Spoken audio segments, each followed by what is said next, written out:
A relação médico-paciente pode ser considerada uma relação de consumo, por que não? O paciente compra o serviço médico e o profissional entrega o que foi contratado. É assim, não é?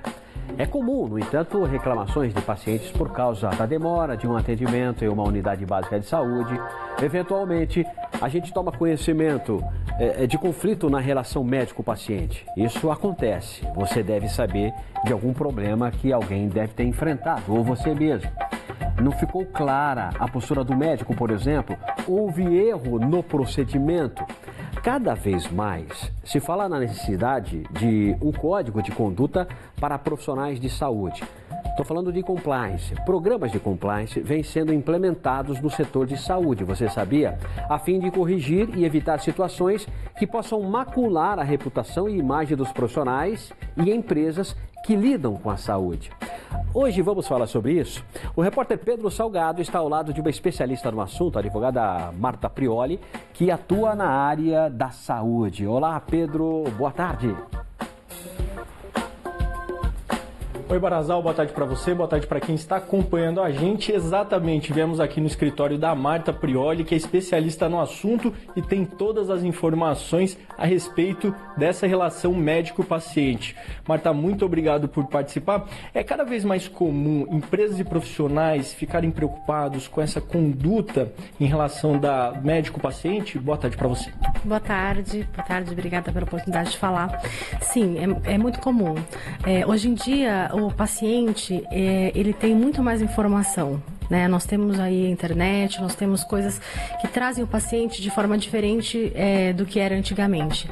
E isso faz com que haja uma exigência maior na qualidade do serviço. Então, as empresas, e eu digo empresas de grande porte, médico, pessoa física, pequenas empresas, pequenos consultórios, enfim.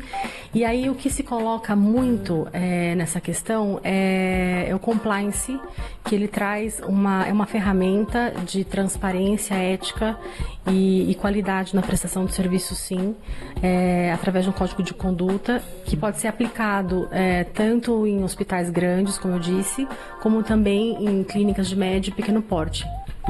Falando exatamente dessas empresas grandes, médicas, que têm hospitais, são muitos colaboradores, né? Então pode ter um eventual problema relacionado a um colaborador com um paciente. Como que essas empresas, os hospitais, podem fazer para controlar esses eventuais problemas?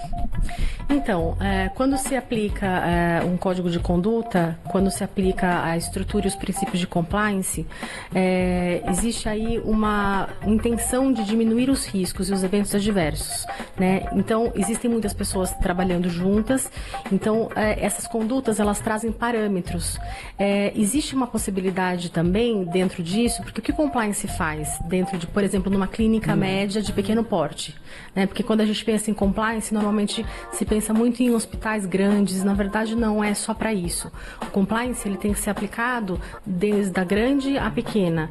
E aí, como é que pode ser feito? Havendo uma fiscalização, autofiscalização, ou seja, o próprio estabelecimento, o médico, vai procurar entender se todos os documentos que ele possui estão em conformidade, porque o compliance é estar em conformidade com o quê? Com as resoluções do Conselho Federal de Medicina, com as resoluções do CREMESP, com as leis, né, municipais, estaduais e federais.